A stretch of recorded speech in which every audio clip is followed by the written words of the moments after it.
Saludos a todos, muy buen día. Estamos en el programa Nicanash, es el 126. Hoy día 6 lluvia, Chicoace, Quiahuitl. Ten paciencia, aprovecha las oportunidades. En cofre ajeno no te metas, en el plato de otro no te reclines.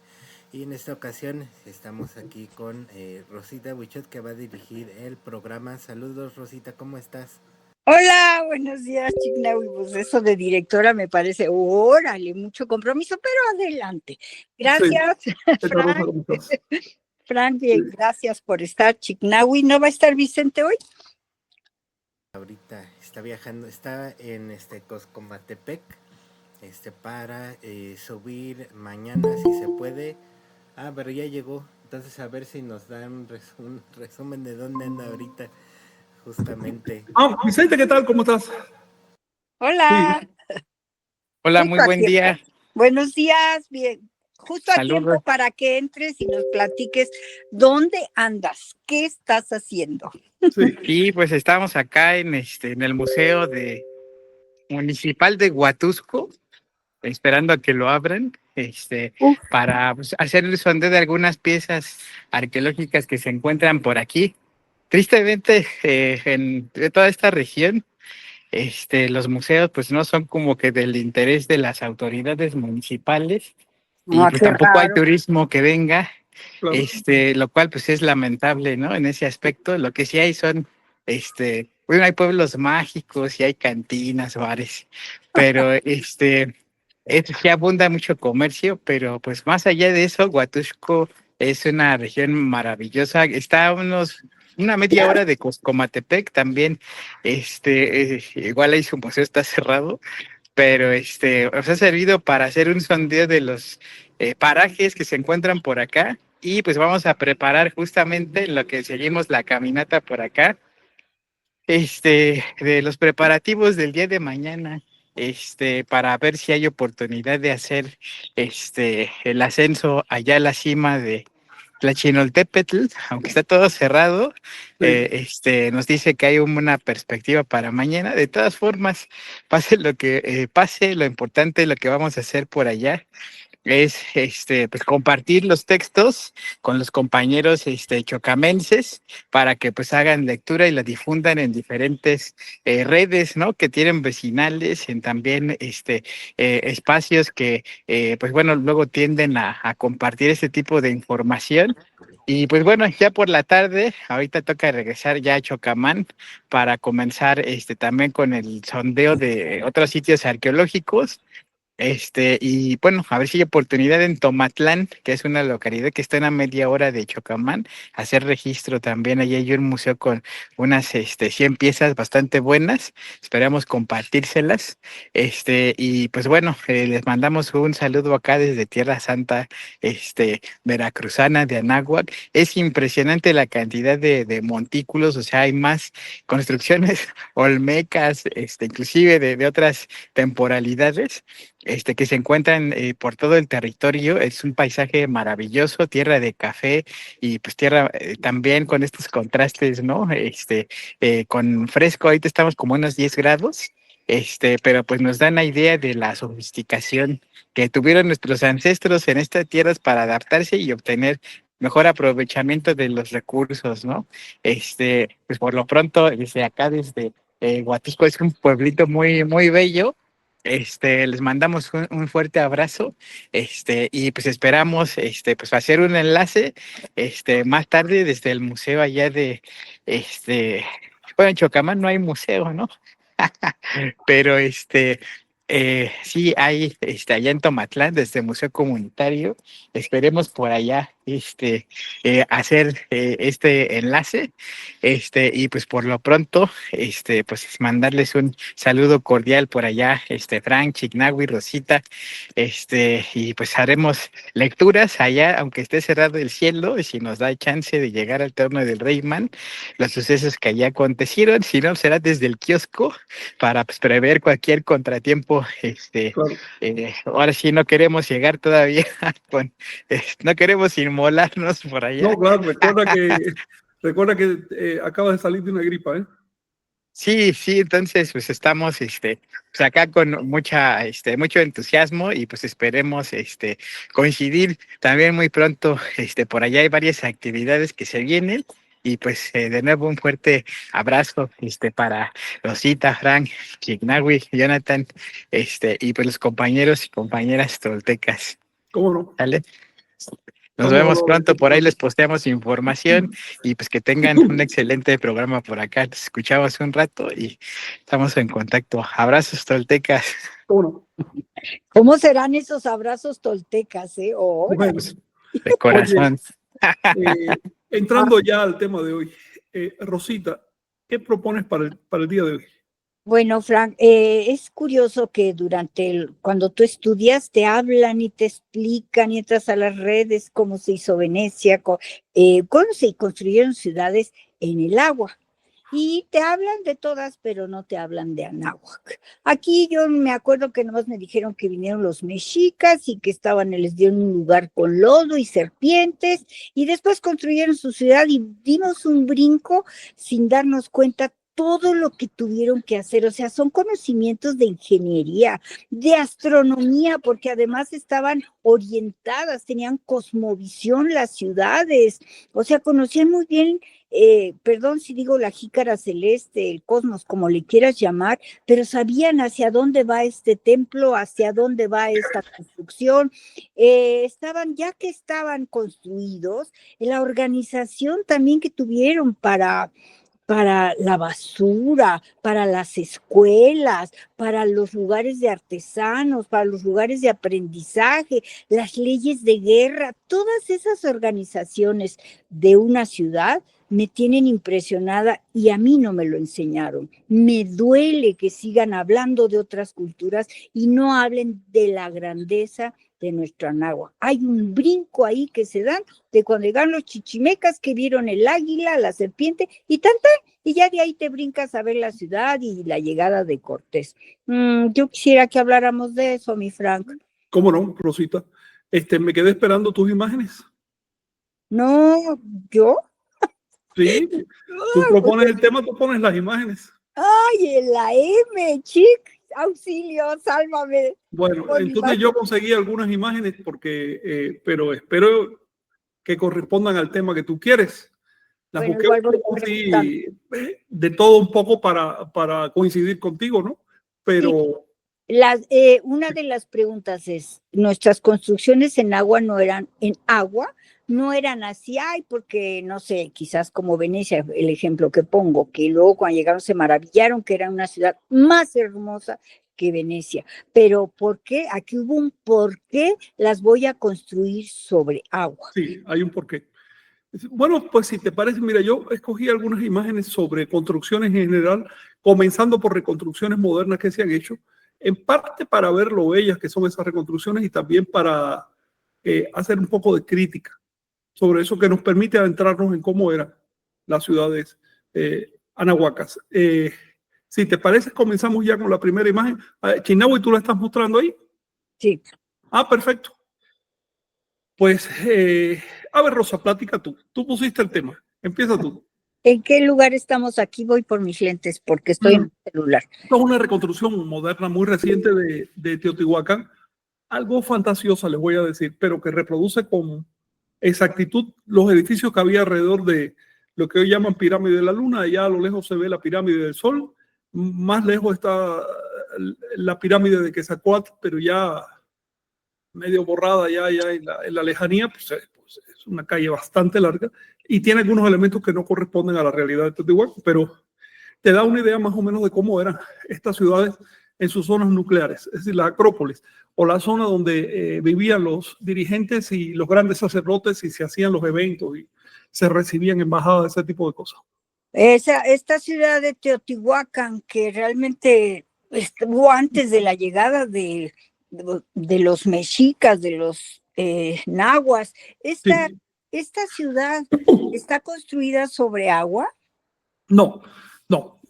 Ya que lo mencionas, vamos a empezar por lo formal. Teotihuacán es una ciudad que se empezó a construir así de manera ya sistemática hace unos 2.300 años, sobre un trazo anterior.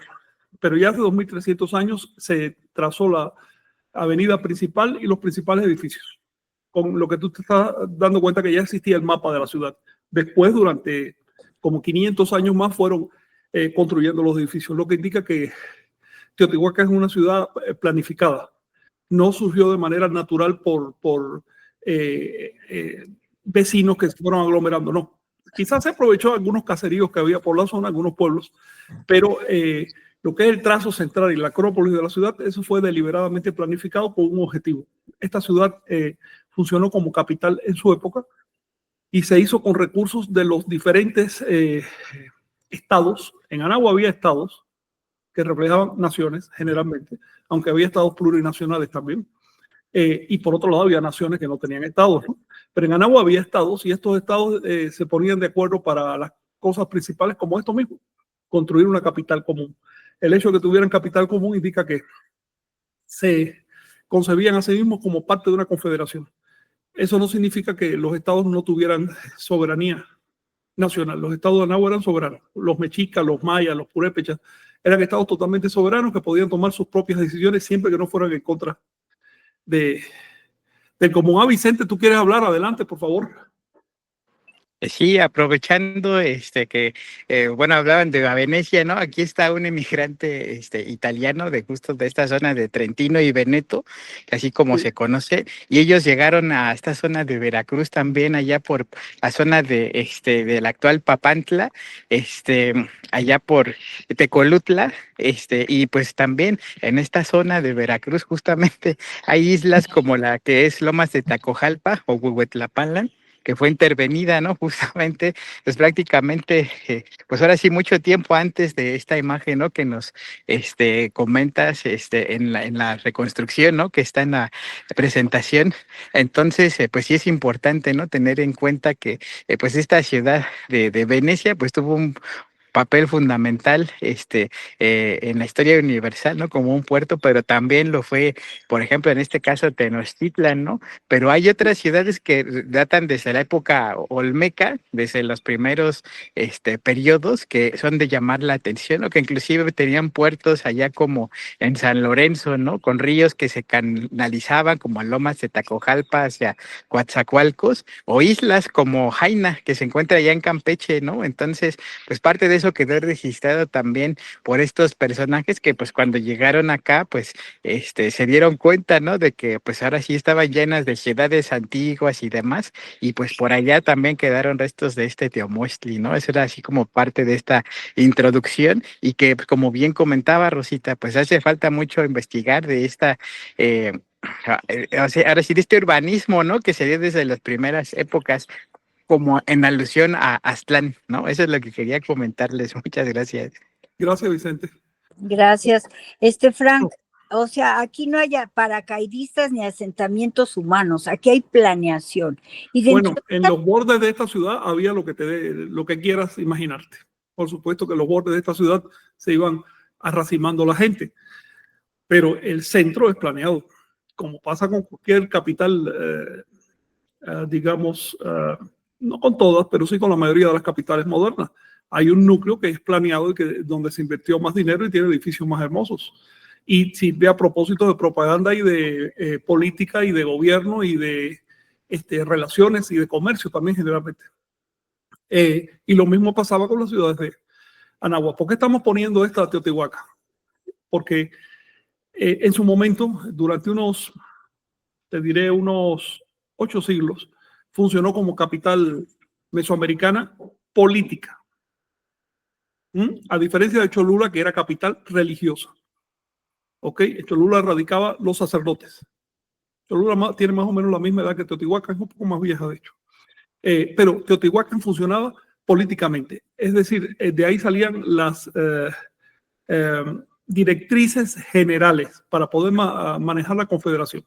Así que vamos a salir al paso a estas ideas tan inteligentes que dicen que cuando llegaron los ibéricos encontraron aquí puros salvajes, tribus. Eso es una tontería. Mesoamérica estaba muy habitada. Ahora se sabe que tan solo los mayas eran 20 millones de personas en un momento dado, hablando del periodo de esplendor, ¿no? Y en el resto de Anagua había por lo menos otros 20 millones de personas. Estamos hablando de unos 40 millones de personas en una época en que no había ni una carreta, ni un refrigerador. en una época en que no se podía mandar un mensaje rápidamente, que era a la velocidad de una persona. Luego, manejar tanta densidad de población para tan pocos recursos como los que había en esa época es una cosa notable. Ten en cuenta que todo el Imperio Romano, en su máxima expresión, cuando llegó desde Gran Bretaña hasta Centroasia y norte de África, llegó a abarcar 70 millones de personas. Y eso era con una logística tremenda y naufragó rápidamente porque no podía mantener tanta logística, no podían dedicar tantos recursos a temas organizativos y por eso naufragó en pequeños estados. Las naciones actuales surgieron de ese naufragio. Bueno, en Anáhuac también tenían una gran cantidad de gentes. Yo calculo que unos 40 millones acá y quizás unos 50 a 60 en Sudamérica. Eran los dos principales. No podemos decir imperios porque no eran formaciones imperiales, eran formaciones estatales, confederaciones si quieres. Federación. La diferencia entre una federación, por ejemplo, y una confederación es que los estados de una federación someten su soberanía. ¿Ves? Mientras que los de una confederación no la someten, son soberanos. Pero y respetan las de cada uno. Si hay agresiones entre estados o algo así, ahí se mete el grupo. O si hay una catástrofe que abarque varios estados. O si hay una obra de ingeniería que abarque varios estados. Por ejemplo, una carretera, no sé, un acueducto, una presa en medio de dos estados, algo así. O si hay litigios sobre minas, montañas, aguas, que entre dos estados, ahí se mete el grupo. Para eso surgen las confederaciones, para canalizar, aliviar un poco las tensiones directas entre estados, pero sin sacrificar la soberanía de los estados. Por eso cada estado de Anáhuac tenía sus propias leyes. Se conservan las leyes de los nahuas, que no son mexicas como se cree. De hecho, estas leyes fueron dictadas originalmente por Seacatopiltzin, se sabe eso, se quedó ese dato. Y se sabe también que Nezahualcóyotl las modificó, las adaptó a su época, ¿no? Y así tal cual las incorporaron los mexicas. Por lo tanto, eran leyes de, vamos a decir, ¿Nahuas? la nación nahua, que aceptaban los estados nahuas. ¿Ves? Hay que distinguir la nación completa de los estados que la integraban. ¿Sí? No, sí, eso me encanta, saberlo de que nos dicen mexicas, pero los mexicas adaptaron toda la cultura náhuatl. Sí, absolutamente. Tuvieron también sus propias cosas, también tenían su genio, pero las instituciones principales las adaptaron. De eso se trataba. Ellos se llamaban mexica tolteca chichimeca, es decir, chichimeca de transición a los toltecas. ¿Y en qué consiste esa transición? En aceptar las instituciones que tenían ya de antemano los pueblos de la toltequidad. Vicente, sí. Sí, también llama mucho la atención, por ejemplo, desde la toma, ¿no? Que está la imagen, ¿no? La reconstrucción, que sería desde la parte superior de la pirámide, de lo que conocemos como la pirámide de la luna, y que justamente tiene esta disposición, si nos colocamos ahí, tiene una serie de descensos en plataformas que conducen hasta el río San Juan, el cual es muy importante también, ¿no? En ese sentido, por ejemplo, hay unas investigaciones que pues, trataron de identificar pues, la unidad de medida, ¿no? En este sentido, que pues todavía falta mucho al respecto, pero toda esa agua de la lluvia se canaliza hacia lo que serían el fondo, ¿no? Donde están esas montañas que replica el perfil de la pirámide del Sol. Nada más también tener en consideración, ¿no? Como esta temporada de lluvias del año pasado que fue muy abundante, años atrás, una inundación de este tipo, pues derivó que en la plaza donde se encuentra la pirámide de la serpiente emplumada, el agua se iba por un agujero, ¿no? Entonces, eso derivó en el descubrimiento de lo que sería justamente esta caverna que pues tiene alrededor de 200,000 instrumentos o artefactos que fueron ofrendados, ¿no? En ese inframundo, el cual está a cargo el doctor Sergio Gómez, si mal no recuerdo. Igual les vamos a compartir ahí material porque está impresionante, ¿no? Lo que se encontró ahí abajo, y pues es de llamar la atención, ¿no? En ese sentido, pues todo lo que llegó a implicar el conformar una ciudad orientada astronómicamente y pues con toda la cosmovisión, ¿no? Es un ejemplo y pues es patrimonio de la humanidad a gran honra, ¿no? Es así como la Meca, ¿no? Que visitan los musulmanes, un sitio el cual se debe visitar todo Anahuaca, todo Tolteca. Claro. Y Gracias, la, Vicente. Sí, Rosita, y la hidráulica, porque si yo, vamos a hablar de eso. Sí. eso yo decía, bueno, una vez me comentaron, Frank, que esa ciudadela, como le llamen, donde está comentando Vicente, dejaban que se llenara de agua, o sea, era como que también cuando llovía mucho un lugar Vamos a para hablar de eso. a ver, Vamos a hablar de eso. Justamente porque la imagen tiene algunas cosas que no son exactas. Bueno, es una imagen artística, no arqueológica. Pero sí, estábamos viendo desde la cima o desde un estrato alto de la pirámide de la Luna, vemos unos braseros, probablemente eso era así. Vemos alrededor un conjunto de pirámides secundarias, que cada una de ellas es grande, pero en comparación con la de la Luna son minúsculas, y que tienen un número y una disposición cosmogónica, es decir, sirven para reflejar el mito creador. Vemos también en el centro un zócalo con una torre. Esto es fantasioso. El zócalo está ahí, era de un solo piso, no era muy alto, y no tenía torre. El zócalo justamente servía para hacer representaciones teatrales. ¿Ves? Era un espacio de teatro. Y eso era común en las ciudades mesoamericanas, que en el centro de la plaza hubiera un espacio donde se podían subir los artistas a hacer sus obras, un porque escenario, era la diversión de la gente. Dime. un escenario. Un escenario, eso era un escenario. Entonces, de hecho, queda un canto que describe cómo van llegando los payasos, los acróbatas, y menciona toda una gama de artistas. Van llegando en peregrinación, la gente se aparta, porque dice, por ahí vienen, y van llegando y se suben al escenario, y entonces comienza la magia. Bueno, era algo muy común en esa época. Cada 20 días había escenificaciones teatrales. Me imagino que había también grupos, compañías, empresas, como le llames, de actores, porque vivían de eso, eran profesionales, que competían entre sí para que los contrataran para ese tipo de cosas. Y bueno, fíjate que la gente piensa que el teatro nada más se dio en Grecia, que nació allá, pero en tantas culturas está y hablan de los foros y los escenarios de allá y aquí. Me encanta esto, Frank. A ver, todas las porque civilizaciones de la Tierra han tenido los mismos recursos para poder administrar y divertir a las masas, todas. Las que no inventaron esos recursos artísticos y demás, y arquitectónicos, no hicieron historia, así que no las conocemos. Si puedes mencionarme alguna, hindú, china, la que tú quieras, babilónica, es porque tenían esos recursos. Es parte natural de la civilidad. No son inventos aislados. Puede que haya carencias. Por ejemplo, todas las civilizaciones del viejo mundo hacían mucho énfasis en las carretas porque era el modo de abastecer a las grandes ciudades. En Anagua no había carretas, no había animales para tirar carretas. Entonces, las carretas más grandes eran de este tamaño, eran juguetes. O grandotas, pero para llevar piedras y eso, no para comida. Entonces, por otro lado, vamos a encontrar una solución en Anagua que no aparece en otras civilizaciones. ¿A dónde voy? Se llega a una equivalencia. Porque si falta un elemento esencial para la convivencia de tanta gente, se disgrega la civilización, se agota. Te voy a poner un ejemplo. Una civilización no puede permitirse dictaduras. Porque en cuanto hay dictaduras, hay focos de rebelión y terminan destruyendo todo. Eso pasó muchas veces. Muchas civilizaciones que cayeron en dictaduras ya no existen. ¿Ves? Las que han sobrevivido es porque han sabido llevar. Te pongo un ejemplo. Tú estudias la historia china y vas a ver periodos muy duros, pero nunca una dictadura como la que hay ahora. Y es por eso que los chinos siguen siendo vivos hoy, una civilización primaria. Ahora imagínate, dale 1000 años más. Vas a ver que ya no existe como civilización porque ningún pueblo soporta demasiado tiempo que le estén tiranizando.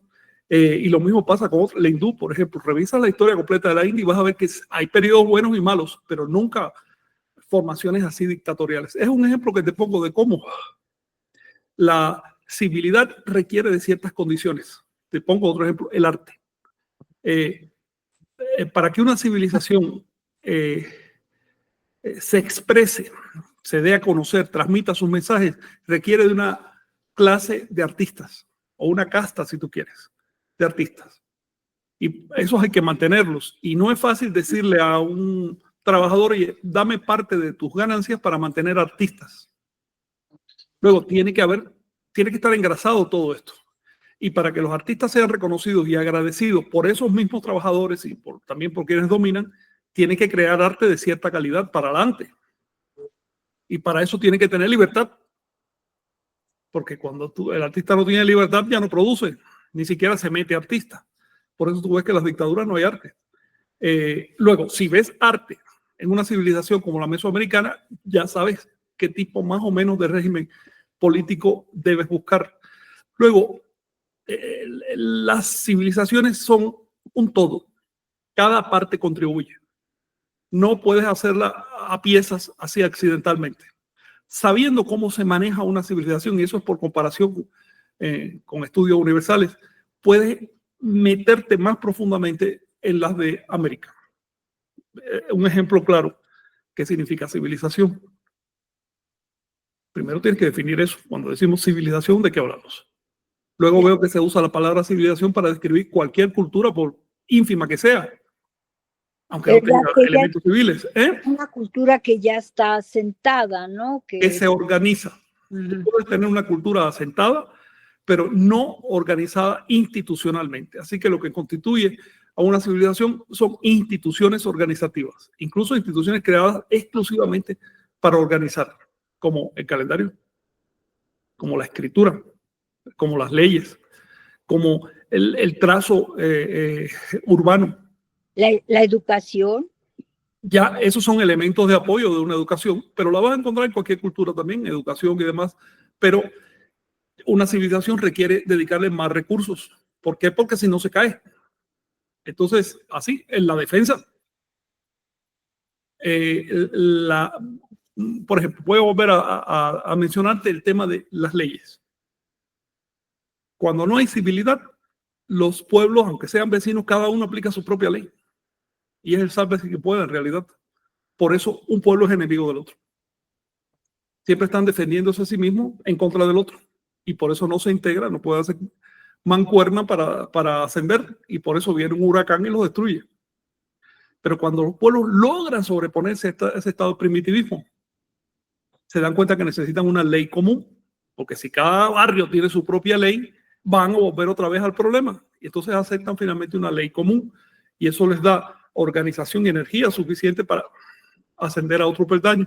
Las civilizaciones, la organización de la sociedad humana es como una pirámide. La civilización está en la punta. Requiere un montón de capas de desarrollo previos para llegar ahí.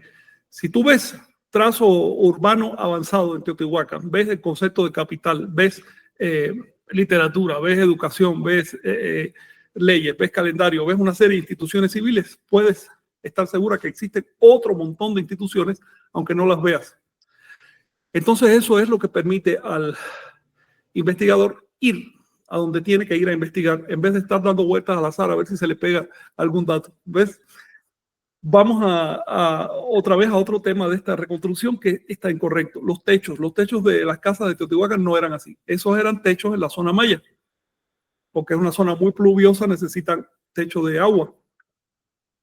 Los de Teotihuacán eran planos, por lo menos hasta donde se sabe, ¿no? Hasta donde vemos. Lo que no quita que algunos hicieran una punta, ¿no? Ahí había también libertad creativa, pero la necesidad dictaba un techo plano y así se conservan algunos edificios todavía que se les ha reconstruido el techo. En fin, es una imagen artística, ¿no? Pero nos da una linda idea. Otra cosa que no es correcta es la calzada. Como no había carretas en Anagua, no era necesario que una carretera fuera completamente lisa, podía tener escalones. Y tú recordarás que en Teotihuacán vas a encontrar que esa calzada está quebrada que será 100 y pico metros, más o menos 200 metros, hay unos cuantos escalones. ¿Ves? Había secciones. Eso para adaptarse al terreno, que va bajando para allá. Por supuesto, entonces no había esa agua que ves ahí, ese lago, esa fuente, no era así. Ahora bien, sí hay todavía, y había mucha agua en Teotihuacán. El río San Juan fue cortado en forma ajedrezada para, digamos, cercar una zona de agua, ¿no? y el agua tenía un gran papel simbólico, pero el modo como están hechos esos suelos, no están impermeabilizados, ¿ves? Dice que ahí no se podía reunir agua suficiente como para que tuvieras un charco. Bueno, si llueve mucho ves el charco, pero a la hora ya eso se filtró. Entonces, no me parece que sea correcta esta hipótesis que dice que había edificios que estaban dentro de un lago, porque no hay, hasta donde yo sé, evidencia de impermeabilización del fondo. En otros lugares de Anahuac sí, pero en Teotihuacán no. ¿Alguna cuestión sobre esto? En la impermeabilización recordé que decían que impermeabilizaban con la baba de nopal. Bueno, se impermeabilizaba con varias sustancias, con hidrocarburos y cosas así. Ok, había de todo Sí, para la época. y aquí estamos viendo Teotihuacán y hay montículos. También me habían comentado que eran como para que fueran las embajadas, o sea, los representantes de cada nación a los grandes eventos, ¿correcto? Mira, las zonas que funcionan como embajadas, se sabe que eran embajadas porque aparece escritura local. Por ejemplo, hay un barrio allí, en Teotihuacán, donde aparecen evidencias de escritura maya. En otro es escritura totonaca. Y escritura náhuatl aparece. Y en otro lado una escritura que parece propia de Teotihuacán. En fin, hay lo que podríamos decir embajadas eran barrios, no edificios, sino grupos de ciudadelas donde también vas a encontrar una cerámica y un arte relacionado con el pueblo que estaban representando. ¿Sí? Esto, a pesar de que se conserva quizás menos de un 5%, ya se empieza a notar. Y todavía falta mucha investigación. Realmente se ha investigado nomás la zona de Acrópolis, que no describe la función social de la ciudad en el contexto mesoamericano. Pero a medida que se amplíen las investigaciones, estoy seguro que se va a definir cada vez más que había barrios representativos de naciones en el centro de la ciudad. Ya en la periferia, bueno, había campesinos de la zona que se iban acercando y terminaban asentándose.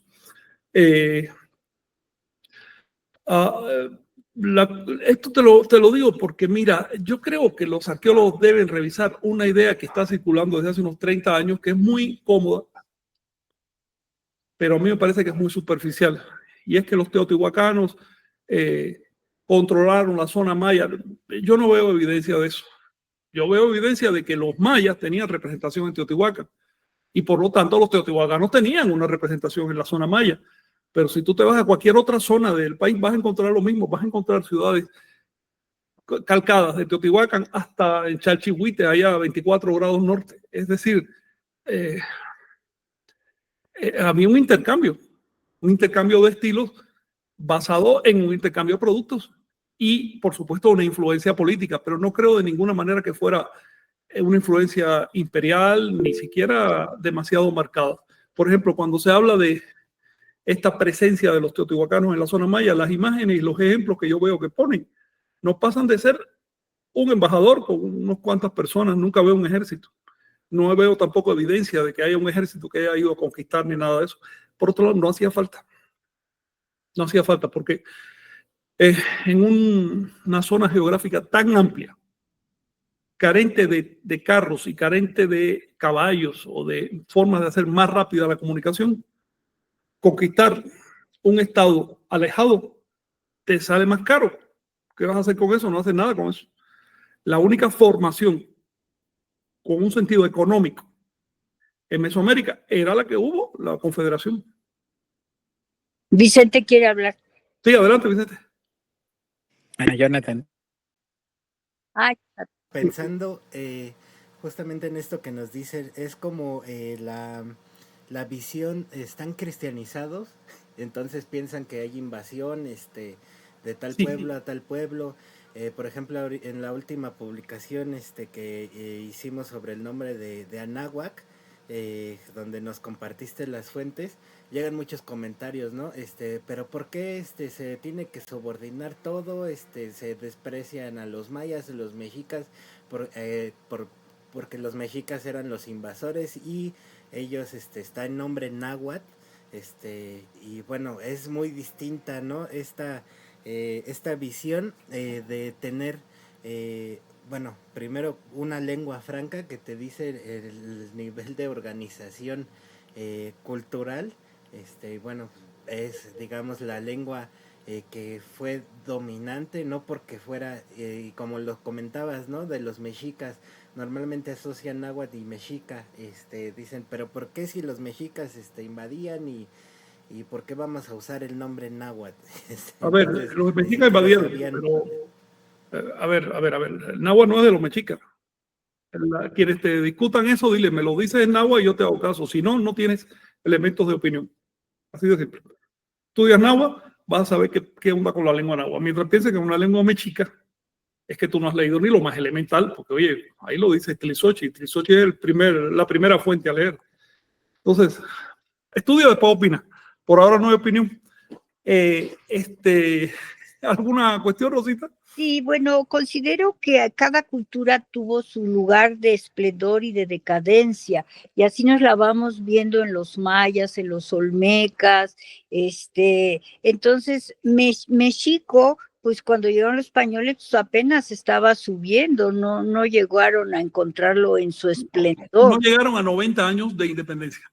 Así de, no llegaron a 80 y pico de años de independencia, tenían 87, por ahí cuando llegó Cortés. En otras palabras, no, de ninguna manera, no se puede usar a los mexicas como modelo de Anáhuac. Los mexicas hicieron maravillas en tan poco tiempo de independencia. Maravillas. Fue un pueblo que, muy agresivo, eso sí, pero también por las circunstancias. Que los querían exterminar, ponte a pensar. Si lo miras como es, los agresivos no eran los mexicas, eran los otros, que los mandaron a matar prácticamente. Y ellos sobrevivieron y se templaron. Y después de eso dijeron, ¿sabes qué? Esto hay que organizarlo, porque no puede ser que pase un grupo chichimeca como nosotros y que los demás sean tan resabiosos que no lo dejen ni sobrevivir. Y entonces, la verdad es que ellos pudieran haberse vengado cruelmente del resto de las naciones de Nahua y no lo hicieron. Luego, los mexicas tenían su propia concepción de la toltequidad con cosas bastante discutibles, pero no son esos vándalos que suelen decir. Eran un pueblo bastante equilibrado, con un poder creador tremendo. Nomás mira el arte mexica. Las principales piezas de Anáhuac, quitando la zona maya, son mexicas. Y todas las hicieron realmente en menos de 50 años. Entonces, a ver, respeto para los mexicas. Sin olvidar que tenían también sus cosas propias. Ellos se estaban tratando de integrar a la toltequidad, pero todavía no se atrevían a llamarse toltecas. Ponte a pensar en eso. Se llaman toltecas chichimecas. Intentamos, queremos ser toltecas, pero no se atrevían. Tampoco eran tan arrogantes de ponerle el nombre de su ciudad al país ni nada de eso, ¿no? Era un pueblo bastante que había sufrido mucho y por lo tanto humilde. Y por eso también sobrevivieron e hicieron mil cosas, ¿no? Eso al margen de, digamos, los problemas de la clase gobernante mexica, que era una clase bastante parasitaria y que terminó traicionando a Anáhuac. Eso es al margen, pero no hay que culpar a los mexicas del problema de la familia gobernante. Frank, al llegar aquí, yo veo, bueno, así que en estas culturas que crecen y decrecen, la cosmovisión es como muy parecida, ¿no? A pesar de las épocas, los momentos, los lugares, coinciden. La cosmovisión es la misma. En Anáhuac no hubo corte, no hubo cambio de religión para decir, a ver, cuando decimos cosmovisión, eso es una palabra tímida para decir religión. Así. En la actualidad, decir religión como que se ha puesto, no está de moda, la gente se escandaliza, entonces ahí viene el investigador y dice, bueno, la cosmovisión. Religión, sistema de creencias y prácticas. ¿Qué tenían los anahuacas de la época preolmeca? Un sistema de creencias y prácticas que fue el mismo que hubo hasta la época de los mexicas. Creencias, prácticas. Eso es la definición de religión.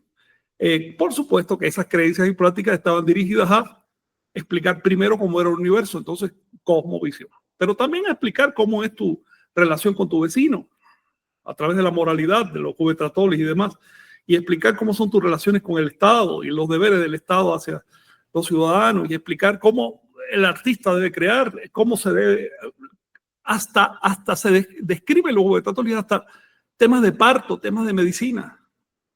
En otras palabras, era un sistema muy integral de costumbres que generaron ideología y esas ideologías se transformaron en creencias que determinaron unas prácticas institucionales. Es un sistema muy integral. ¿Por qué? Porque durante miles de años de desarrollo de Anáhuac no hubo jamás, no vino nunca una civilización extranjera a interrumpirlo. Nunca. Si tú te vas a la historia de Egipto, vas a ver que, no sé, los hititas los invadieron, después los nubios, después los babilonios, hasta los cretenses tenían intereses allá, después los griegos que finalmente fueron los que se quedaron. Es decir, hablamos de civilización egipcia, pero hay un montón de periodos que eran al servicio de diferentes civilizaciones que tenían sus propias creencias y sus propios intereses. Si te vas para la zona mesopotámica, igual que si los asirios, esto, lo otro, un montón de naciones que se iban compitiendo entre sí a base de guerra. Ahora vente para Anáhuac. ¿Qué civilización invadió jamás Anáhuac?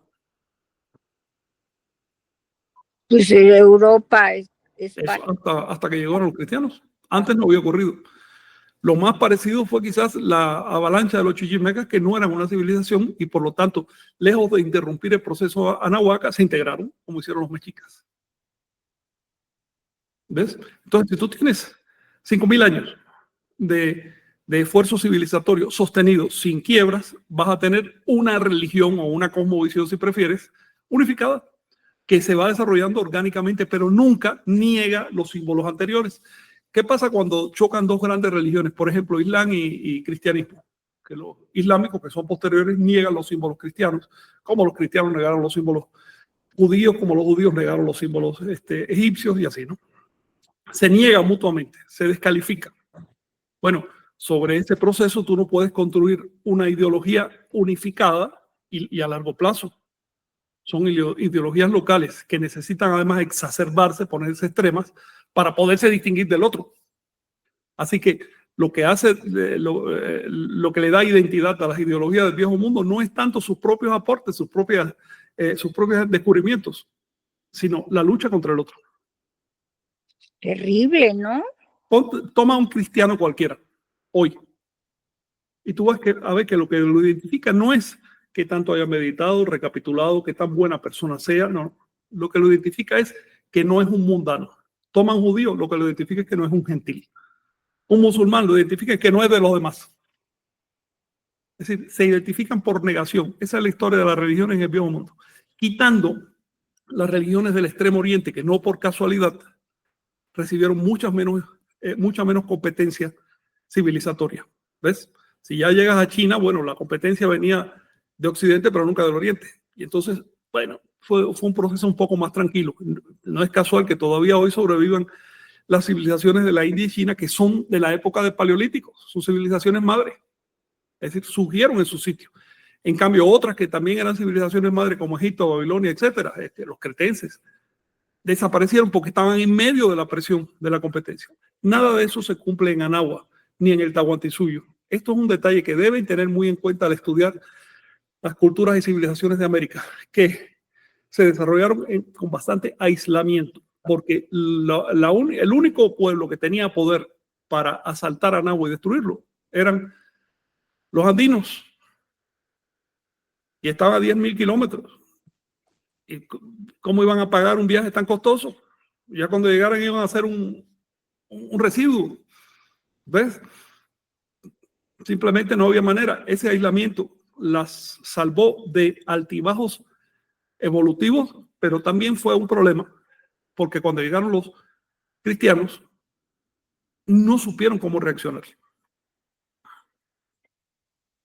Y lo que me llama la atención es de tan civilizados aquí que hasta para pelear estaban organizados. Las leyes de guerra. Las leyes de guerra. Ponemos un lugar común para pelear, sí, donde se pueda, y yo te pongo, si vienes tú, yo te pongo los médicos, el alimento, y todo eso aquí es al revés, pues al conocer nuestras leyes, pues las violan y pues por ahí nos atacan y nos... Mira, ten en cuenta que la guerra en Anáhuac era guerra entre estados que pertenecían a una confederación.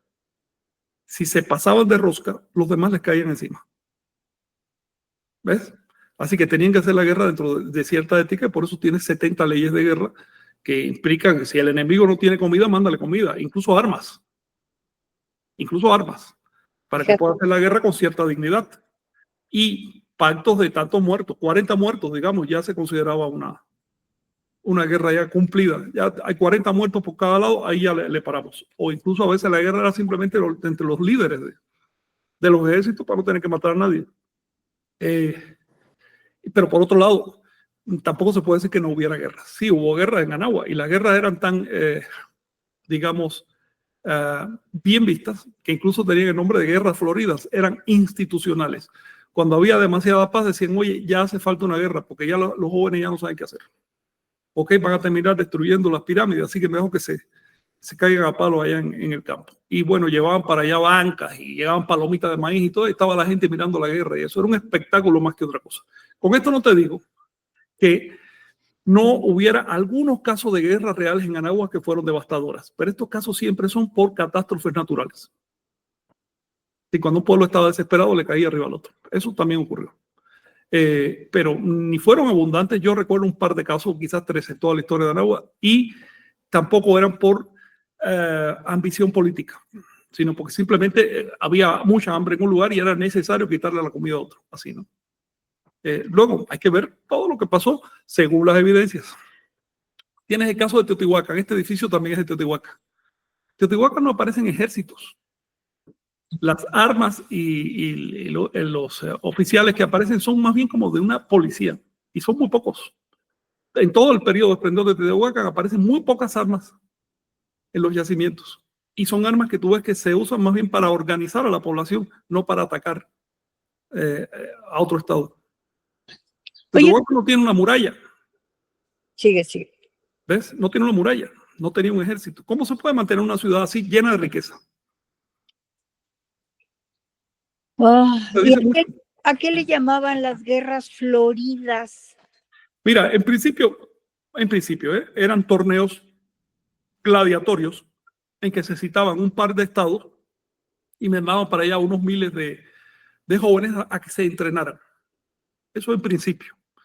Después el concepto se amplió a pugnas entre estados por ejemplo, los derechos sobre un río o sobre una mina o sobre pozos. Recuerdo ahora una guerra que hubo entre 2 estados nahuas porque los dos decían que el pozo lo habían descubierto ellos. Y ya son guerras un poco más calientes. De todas maneras, si la cosa empezaba a complicarse, hay ejemplos en la historia de Anagua de que otros estados se metían. Decían, no, ya, ahí se acabó. Te pongo un ejemplo de guerra florida, la hostilidad de mexicas contra tlaxcaltecas. 90 años de hostilidad estuvieron. Y los mexicas podían haber exterminado tlaxcaltecas cuando les diera la gana. Pero esa no era la idea. Y por otro lado, los tlaxcaltecas pudieron haber hecho una alianza y exterminado a los mexicas como finalmente hicieron. Pero esa tampoco era la idea. Entonces, si queremos entender la historia de Anagua, tenemos que entenderla desde su propia óptica, no desde las instituciones europeas, porque las naciones de Europa nacieron al calor de guerras de exterminio y de suplantaciones violentas de fe. Y eso no ocurrió en Mesoamérica. Hoy me encanta ese título que dijiste, desde su propia óptica. O sea, realmente imagínate estudiar la historia desde la óptica de cada uno y no desde el escritor que trae un arraigado a lo Mira, que importa. Es un ideal, porque la verdad es que todos nosotros tenemos una formación cultural, pero bueno, tú tienes que vencer un poquito esa formación para entrarle. Te pongo el caso, por ejemplo, del calendario, que es algo técnico, que son números y símbolos. Se supone que ahí no debería haber problema. Bueno, tú ves que el investigador llega con todo tipo de prejuicios occidentales y termina viendo en el calendario lo que quiere ver, no lo que realmente hay ahí. No importa las evidencias, importa únicamente lo que le dijeron. Tienes que ver solo tal cosa, porque si ves un poquito más, entonces eso va a desentonar. ¿Cómo puede ser caníbales sacrificadores? No. Tiene que decir que solo sabían contar hasta 3. Entonces, si ves una inscripción que tiene millones de dígitos, no la miras. Bueno, estoy exagerando un poco, ¿eh? Y saludo para los que estudian calendario, que generalmente son personas muy desprejuiciadas. Seguimos con esta segunda imagen. ¿Algún comentario, Rosa? Sí, bueno, cuando presentaron la Ciudadela, el tema del agua, que dejaban que se inundara en época de lluvias para en época de sequías usar esa agua, era mi duda. No parece que haya sido así. Te digo, Bueno, Vicente nos contó como una inundación en la Ciudadela se resolvió como que se abrió un boquete y se fue el agua por ahí, porque el subsuelo no está preparado para retener agua. Sí había mucha canalización de agua en Teotihuacán porque solo así puedes mantener una población tan grande. ¿Ves? El núcleo de la ciudad tendría unos 160,000 personas y dependiente de la ciudad por lo menos otros 100,000. Y eso para una ciudad americana es mucho, por lo que te dije antes, porque faltaban ciertos recursos que facilitan la vida urbana, ¿no? Entonces, ¿cómo mantener a toda esa población? Necesitabas agua. Pero hay otro tema, y es que cuando hablamos del agua primordial o del agua donde se fundó Anáhuac, recuerda que Anáhuac significa rodeado de agua, nos referimos más bien a un símbolo, Rosa, no a un hecho literal. A veces las ciudades trataban de aplicar el símbolo, pero no necesitas un lago o un mar para poder cumplir con el mito de la fundación de Anáhuac. Cada una de estas ciudades capitales era un pequeño Anáhuac. Cada una de ellas trataba de reflejar el mito fundador. Si no había agua suficiente en la cercanía, entonces se hacía como en Teotihuacán. Y es que los principales templos tienen subterráneos. Todavía hay un subterráneo allá, una red de cuevas, túneles, catacumbas, si quieres, en Teotihuacán, que no se ha descubierto, pero se sabe que está ahí porque quedó representada en un mapa. Se han encontrado, digamos, el mapa representa esa red como un animal, como un batracio, una rana alargada con patas. Se han descubierto 2 de esas patas, pero falta lo demás. Parece que se trata de un mapa de cuevas y parece que están ahí abajo, imagino que entre 10 y 12 metros de profundidad. Las 2 que se han encontrado son bastante grandes, de hecho 3, porque bajo la pirámide de la Luna también hay unas formaciones que son una cueva artificialmente hecha, puede que a partir de una cueva natural. Y todo eso ya está relleno, ahí no se puede entrar. ¿Tú llegaste a entrar a las catacumbas de la pirámide de la Luna, Rosa? No, no me dejaron. Sí, Vicente Vicente, ¿tú estás pidiendo la palabra? Sí, pues fíjate que nos tocó el año 1999 entrar por allá y pues bien, como decía en el Teomochtli, ¿no? El libro divino que en este caso del amigo del cura Hidalgo, en 1822 decía que pues los ancestros, ¿no? Por rama materna, así decían, bien se parangoneaban con, ahora sí, los romanos, los griegos, los egipcios por sus hazañas, ¿no? En este sentido, por ejemplo, como los mexicas ahorita comentaban, tenían esa parte humanista, científica, pues con las obras como la Piedra de los Soles y demás, como pues los atenienses, ¿no? Pero también ese otro lado salvaje como los espartanos que también pues arrasaban y eso pues también hizo que cayera Grecia, ¿no? Y pues bueno, aquí estamos viendo una acrópolis de las más maravillosas que hay, también Sí. patrimonio de la humanidad, que es Monte Albano, y le mandamos un saludo a Guillermo No, Marín. pero lo que está pues cambiaste la imagen, hombre, yo estoy viendo Sí. otra. Espera, es que estaba viendo el patio interior, ahora estamos en Monte Albán, perfecto, sí. Por eso estaba hablando yo de Teotihuacán. Oye, ¿puedes poner el patio interior para, Sí, sí. Nada más, bueno, para pero darle sí, frecuencia? entramos Sí. ahí justo debajo de la pirámide del Sol. Entramos a la cueva que está ahí. Bueno, bajas, hay un túnel que sí son como 10, 15 metros hacia abajo. Sí. Y de ahí caminamos por un pasillo estrecho. Se iba estrechando más, que en ocasiones teníamos que ir a gatas. La humedad ahí era pues, impresionante. Sí. Arriba todo, digamos, Gotea. todo seco y las paredes escurrían, ¿no? Agua. Sí. Llegamos justo hasta esa cueva que tiene esos siete huecos. Bueno, Digamos, hay 4 salas para allá, otras 2 a medio camino, y la séptima se sobreentiende, pero parece un chico mosto, es decir, 7 salas. ahí justo debajo de la pirámide, hasta ahí tienen marcado en la misma cueva, que era una cueva artificial y se talló para ampliarlo un poco más, pero tienen el punto marcado donde está, digamos, alineado con la cima. Entonces está justo en la parte de abajo de la pirámide del Sol. Sí, ese chico mosto que hay ahí, es decir, esa cueva o esa galería con salas redondeadas bastante grandes. Indica que eso ahí abajo es lo que llama la cosmogonía un Chicomostoc, 7 cuevas. Chicomostoc es, en el mito, lo que había debajo del monte de Colhuacan, que quiere decir monte de las generaciones. Y Colhuacan era el monte central de la isla de Aztlán, que quiere decir lugar blanco o lugar de luz o lugar radiante. Aztlán, que a su vez estaba en Teoatl, que es el mar, el agua divina, el océano. Esto es un simbolismo, no hay que esperar que haya literalmente en medio del océano una isla con una montaña así. Esto es simbólico.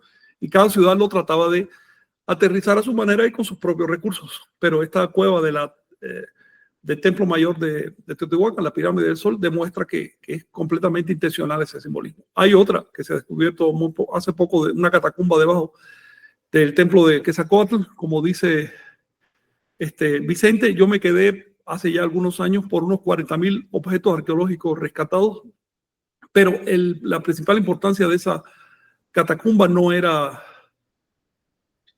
material, no era que hubiera allá adentro grandes sarcófagos ni nada. No, eso es un sitio cosmológico. Eso tiene significado profundo cuando se comprende los elementos del mito fundador. Esa es una catacumba hecha para decir, aquí hay una fundación. Y también hay otra, no sé si llegaron a entrar alguna vez, lo que hay debajo de la pirámide de la Luna, que esa la taparon porque está bastante peligrosa. La excavó este señor Suburo, ¿no? Saburo Sugiyama. Sugiyama, cuando descubrieron estos guerreros que se inmolaron allá abajo de la pirámide de la Luna, esa cosa. Pero bueno, volviendo a este patio, a mí me encanta este patio. Hace algún tiempo estuvimos 2 veces en ese patio, ¿te acuerdas? Sí. Hace unos años ya, y se conserva bastante bien ese patio. Esto es una reconstrucción, se ve bonita, ¿no? Pero lo que se conserva está muy bueno. Es de una ciudadela un poco alejada del centro de Teotihuacán. Esta es la zona central de esa ciudadela. Ciudadela se les llama a unos edificios grandotes que hacían los teotihuacanos, de unos entre 60 y 100 metros de largo y ancho, donde vivía toda una comunidad. Tenía apartamentos para diferentes personas y en el centro hacían un área de culto. Esta es la zona central. Todavía se conservan en gran medida los murales. Los murales eran, en este caso, en blanco y rojo. Les gustaba mucho esos colores, además son muy baratos y les permitieron rellenar las paredes de Teotihuacán de color, pero también usaban cualquier otro color, ¿no? Hoy ya no está así tan pulidito, no se ven las almenas ni nada, pero los edificios incluso están funcionales todavía, están muy bien hechos. Sí, la arquitectura es otro punto, porque no construían, aparte de que junto al agua o encima, o crear cuevas, aparte de eso era hermoso por fuera, con colores, esas zonas hermosas, como que cada zona estaba dedicada a un tema, era otra cosa, ¿no? Se la gastaban en eso. Conocer Teotihuacán es realmente, no te la acabas. Teotihuacán da una imagen de Anáhuac en un momento de esplendor tirando a la decadencia. La verdad, su momento más espléndido fue, pon que 1000 años antes de Teotihuacán, en la época en que los olmecas estaban en su plenitud. Ahí estaba todo el vigor de la juventud de un pueblo. Ya a partir de Teotihuacán tú empiezas a ver contradicciones locales, guerras, cosas, y terminó la invasión, ¿no? Si la invasión ibérica, la invasión europea hubiera ocurrido en la época de Teotihuacán, no hubieran hecho nada. Es un grupo de extranjeros que pasó por ahí ya, así sin más. Pero bueno, las cosas son como son. Oye, Ginawi, si quieres seguimos para la otra imagen, para la que pusiste de Monte Albán. Recuerda que yo estoy viendo las imágenes por separado, porque aquí las veo muy pequeñitas. Ok. Aquí, con esto que tú pones. Entonces, a ver si nos coordinamos. Rosita, comentarios, Monte Albán. Monte Albán está como que dedicado a las grecas, que hay muchas grecas, es algo que me impresiona. O sea, aparte de toda esta estructura que estamos viendo de cosmovisión, de diseño, y orientación, estamos viendo que en el exterior hay infinidad de grecas. Monte Albán es así como que el Mictlán afuera. No sé, quisiera que me platicaras por qué se dedicó ahí el culto, ¿era una gran escuela o qué pasa? Mira, vamos a hablar de esta, en particular de esta ciudadela que vemos acá, de este Acrópolis. Esto no es una ciudad de muchos pobladores. Alrededor, por supuesto, había casas comunes que alimentaban, digamos que unas 20.000 personas servían a mantener esa Acrópolis. Cuando vas allá, lo impresionante es el tamaño de eso. Y que está hasta arriba, ¿no? Pelaron el cerro. Primero tienes que subir a una montaña. Después resulta que cortaron la punta de la montaña totalmente plana. Y encima construyeron. ¿Pero qué es esto? ¿Cómo movieron? ¿Qué cantidad de tierra movieron ahí? Y el tamaño de esos edificios, la altura de esos muros, que impresiona mucho. Y luego que todo está rodeado, lleno de detalles que ahí no se ven, como por ejemplo estelas, relieves de todo tipo, cosas así, ¿no? Esto es solamente un leve diseño de cuando vas al sitio, cuando de veras te das cuenta que te puedes pasar perfectamente un día entero caminando solo en un pedacito de eso. Yo he ido ya un par de veces y nunca he podido verlo todo, porque está llena de información. Para colmo tiene además catacumbas que han excavado porque luego usaron estelas y las piedras de la construcción, pues reciclaron cosas de una etapa anterior a Monte Albán y son muy buenas esas esculturas. Ahora, ves también aquí, no sé si notas un edificio que está hacia la izquierda arriba, que está en contra de, está ladeado, no sigue la regla de la ciudad. Ese edificio es muy importante, es un templete que tiene una desviación por una razón astronómica importante. De hecho, ese edificio dio origen a la disciplina de la arqueoastronomía.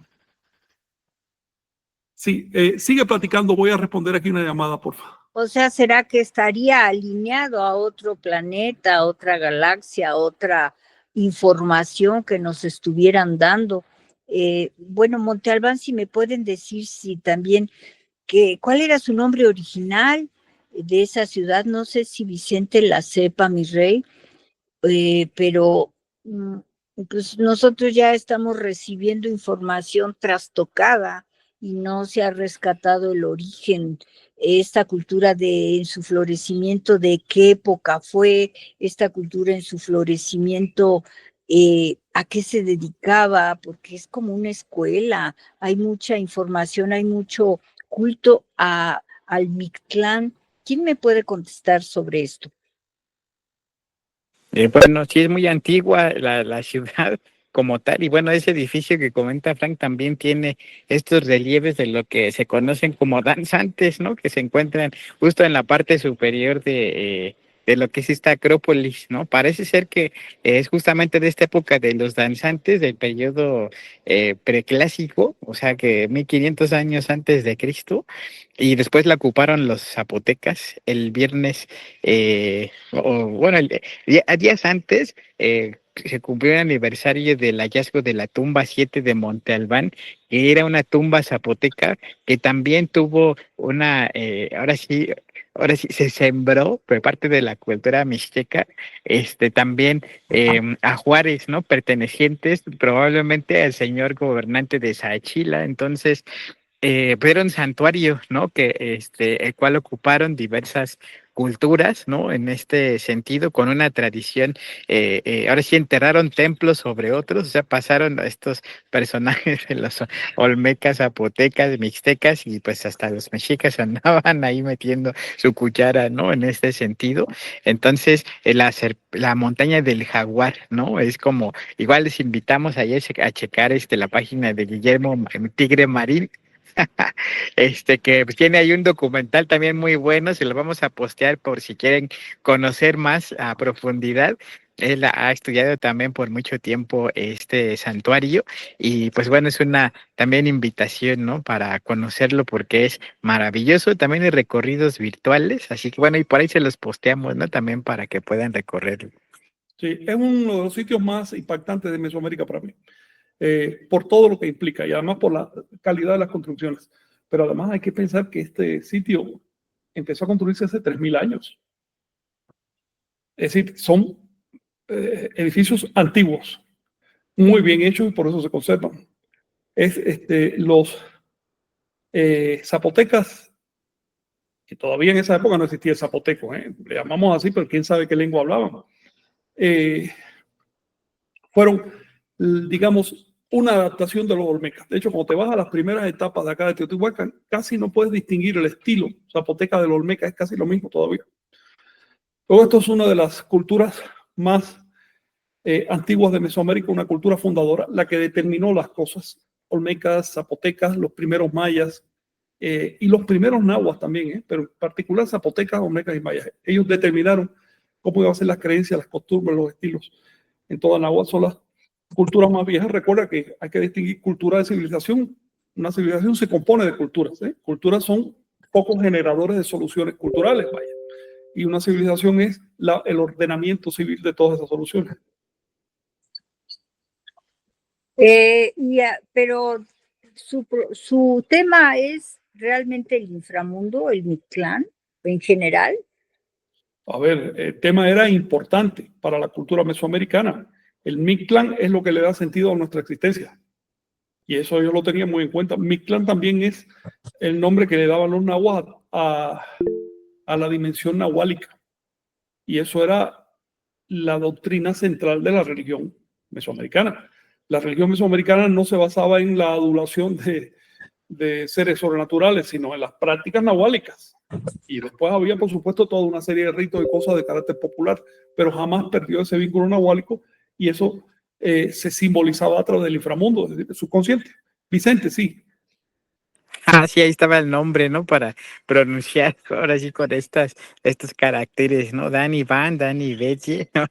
Es como de los que se les atribuye, pero pasa como en el caso también de Teotihuacán, ¿no? Es un nombre con el que se le conoce, pero su nombre como tal, pues puede que fuera Hueytolan o en fin, ¿no? Hace falta como encontrar, como en el caso de ciudades mayas, ¿no? Por ejemplo, Palenque, que también es un nombre, pues ya del español, y la Canja era, ¿no? Su nombre, ahora sí en la escritura jeroglífica. Y tenemos el caso de Copán, por ejemplo, que tiene un nombre que parece dado en tiempos bastante recientes por nahuas. Tú tienes que ir a veces hasta 2 generaciones de lenguas para atrás para encontrar los momentos fundadores de Anáhuac. Se está haciendo eso, no es tan fácil, pero se está haciendo. Oye, si seguimos en la siguiente imagen.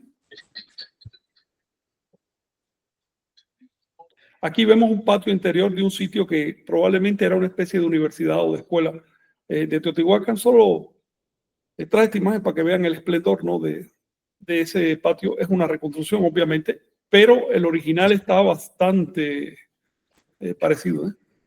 No tan vivos los colores ni nada de eso, ¿no? Pero está bastante parecido.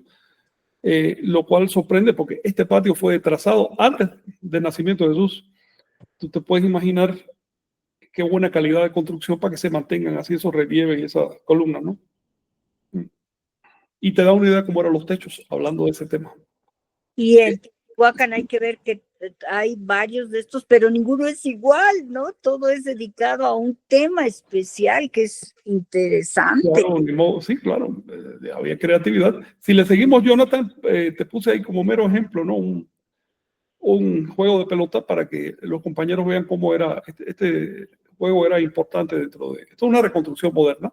La hierba no es original. El juego de pelota tenía suelo de losas de piedra. Pero te da una idea de cómo eran los patios de juego y demás. Y si quieres seguimos porque son varios elementos más que faltan. Aquí les puse un mapa de Anáhuac. Rosita, me interrumpes cuando quieras, para si quieres platicar algo. Sí. Para que vean cómo Anáhuac estaba integrada desde el punto de vista cosmológico. Estas rayas que vemos aquí no son fronteras políticas como las que se acostumbran ahora entre las naciones. Las fronteras de ahora en realidad son producto de que las naciones están dando cabezazos. Entonces no queda más remedio que trazar fronteras tortuosas y demás. Los anahuacas, como estaban bastante aislados, se daban el lujo de trazar fronteras como debe ser, fronteras cosmológicas, es decir, basadas en los movimientos de los astros. Y el movimiento de los astros determina ciertas rayas, ciertas franjas, ciertos movimientos, ciertas dinamismo sobre la geografía terrestre. Y eso se reflejaba en el mapa de Anáhuac. Vicente, sí.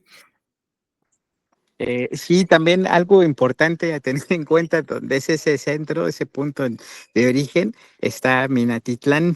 Sí. Allí, por ejemplo, saludos a Don Tirso, a Tircito también, Sí. con mucho cariño.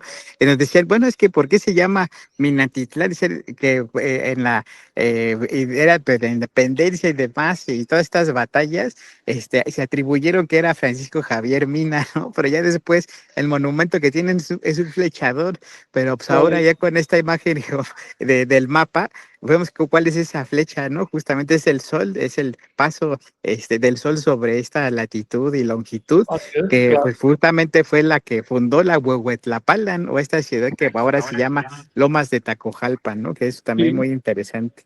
Mina es el verbo náhuatl para flotar. Es como el apellido de Motecuzoma, el Huicamina. ¿Ves? El flechador del cielo. Que es el mismo concepto, por cierto, que ves en Mina. Un sitio central donde se flecha el sol. Es decir, donde el sol pasa por el cenit en el momento exacto. ¿Cuándo? Cuando el año toma nombre. Es decir, es la clave del calendario. La clave del calendario de Anáhuac es ese momento, ese punto geográfico y temporal en que el sol pasa por el cenit. Y eso se conmemora, bueno, en el nombre de Mina, no es que sea en la ciudad de Mina, ¿no? Sino su nombre. Pero ese nombre es heredado de algo anterior. Y al final les puse unas imágenes sobre eso, a ver si llegamos ahí. Sí. Oye, Frank, sobre esta imagen, a ver, yo siempre decía, bueno, pero ¿por qué no ponen un poco más arribita si son nuestras mismas culturas y cosmovisión? Es que este Anáhuac es un Anáhuac astronómico, ¿no? Del Paso, pero a más arriba yo considero que también era Anáhuac porque es un pan con lo mismo. Anáhuac es un concepto, disculpa la redundancia, pero un concepto cosmológico, no propiamente geográfico ni político, que se aplicó a la política, ok, pero Anáhuac es el universo, rodeado de agua. Agua es el emblema anahuaca de la energía. Al océano cósmico le llamaban así el Teoatl, el agua divina. Por lo tanto, rodeado de agua, ¿qué cosa es? La Tierra rodeada del universo. ¡Wow! Ya cuando vas al planeta en sí, haces un zoom, ¿qué cosa es un continente? La palabra Anáhuac es el término náhuatl para decir continente. ¿Ves? Así que América es Anáhuac. Si haces un zoom todavía más estrecho, entonces esa parte de América donde se desarrolló una civilización que se llamó a sí misma en lengua náhuatl, Anáhuac. Pero para los recelosos de la lengua náhuatl, quiero decirles que en realidad la palabra náhuatl ni siquiera es del náhuatl, es muchísimo más antiguo. Fue arrastrada de otro lugar y no queremos, no quiero ahora distraerme, ¿no?, del tema que estamos tratando acá. Pero lo único que es propiamente náhuatl de la palabra Anáhuac es la K del final. ¿Ok? Si le quita la K del final, lo que queda ni siquiera es una palabra náhuatl, es una palabra que le pusieron al nombre de esta, como nombre a esta civilización, poderosas razones que tienen que ver con el paso de los indoamericanos a América y una serie de cosas. Así que es un nombre que probablemente ya estaba funcionando hace miles y miles de años, aunque todavía no había surgido la lengua náhuatl. Luego, no hay que quedarse casado con resentimientos étnicos implantados en la colonia, hombre. Hay que estudiar. Oye, ¿le seguimos, John? Aquí les traje esta imagen, Rosita, no sé si quieres decir algo, para que vieran el tema que tú planteaste, cómo la ciudad de Tenochtitlan estaba sobre un lago.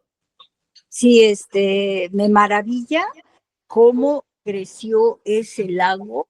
Es estar encima del agua y construir una super ciudad y planearla con sus canales, con sus avenidas, con sus edificios orientados, con sus escuelas, con su cosmovisión para que según marcadores solares o marcadores de planetas, lo que sea, o sea, cómo coordinaron todo, la basura, cómo la sacaban, esa organización para fundar la gran Tenochtitlan, me tiene así, lo que nos puedas decir de esto, me encanta.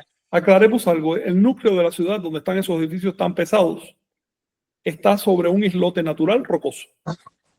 ¿Ves? Es decir, sobre un islote natural tiene basamentos, si no se hubieran hundido en el lago. No obstante, tuvieron que poner pilotes larguísimos, que son grandes troncos de árboles, para sobre eso construir. porque los islotes que había en el lago no eran suficientes para mantener una ciudad.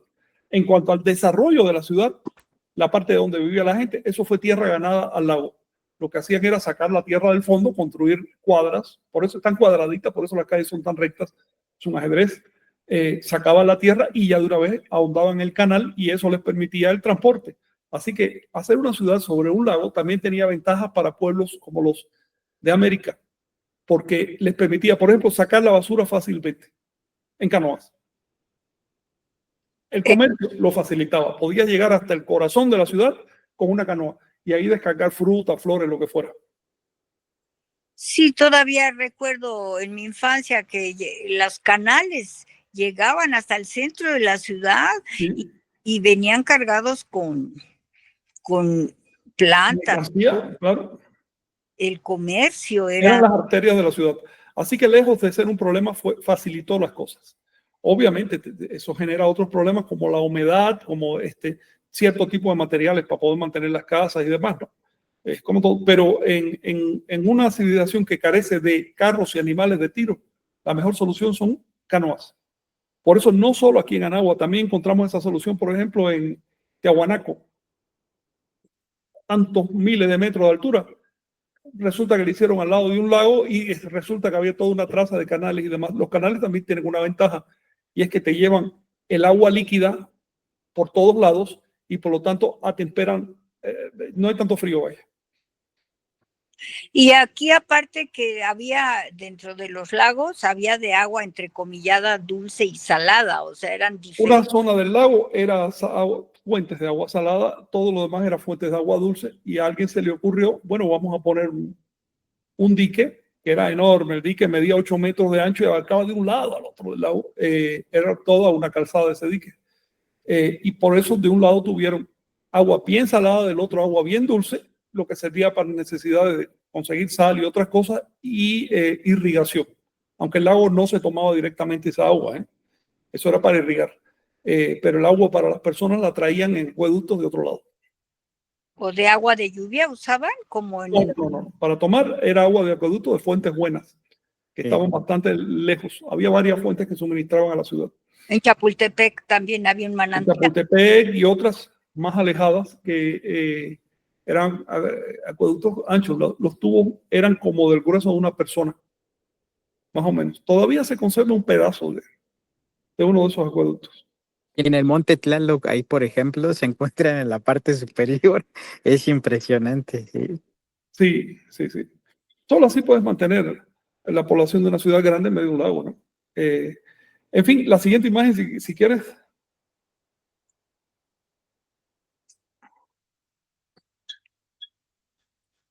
Esta se la puse para dar una imagen de lo siguiente. Este es el templo mayor de Tenochtitlan, no es de los más grandes de Mesoamérica, ni de lejos. Digamos que será una cuarta parte de un templo grandote, pero de todas maneras te das cuenta de algo, el peso que tienen estas construcciones. Este edificio es un Chicomosto, es un Culhuacán, un templo, un monte de las generaciones con un Chicomosto interior. Se destruyó de tal manera que ahora no sabemos realmente qué tenía allá adentro, ¿no? Recibió demasiada vandalización.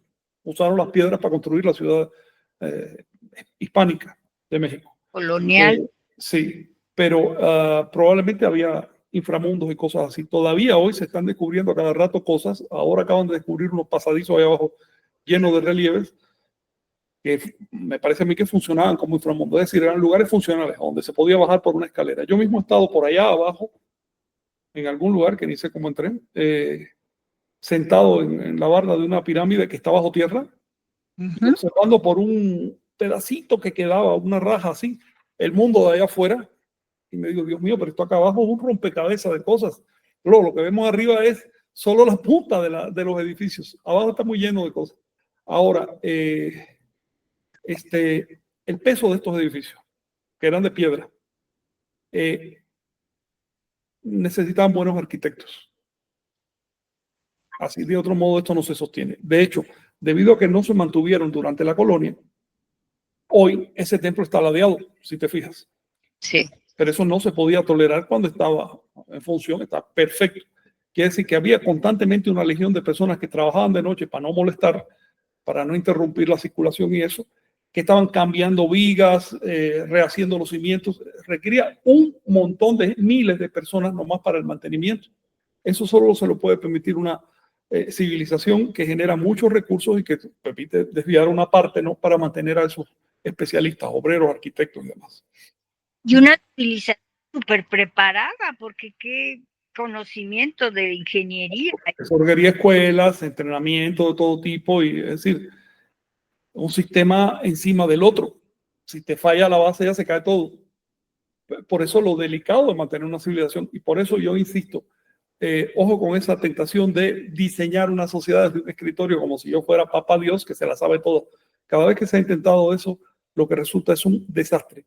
La historia que tenemos que tener en cuenta, los olmecas, es la historia real, la de las culturas reales, las civilizaciones reales, y no juzgarlas con una óptica mocha, es decir, con una óptica occidental.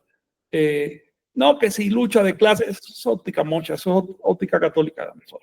Ver las cosas en su propia, ponernos en los zapatos de quienes construyeron todo esto, solo así. Oye, la siguiente, si puedes. Y además que ahí en este edificio veíamos el paso del sol para complementar el aire. De hecho, Moctezuma quería tirar uno de los dos edificios porque tenía un par de grados de diferencia con respecto al alineamiento solar. Estaba en ese plan cuando llegó Cortés, en tirar uno de los dos templetes, solo por un par de grados de diferencia. Con lo que tú te das cuenta que el edificio está perfectamente nivelado, no como se ve ahora, ¿no? Entonces, bueno. La siguiente imagen es más de lo mismo. Vemos el núcleo de la ciudad es una representación antigua.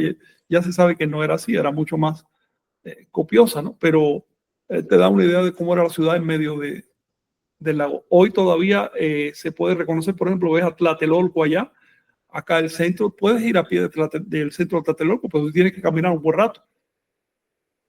Sí, eran dos ciudades con sus correspondientes zócalos, dos ciudades en una. Eso es Tenochtitlan.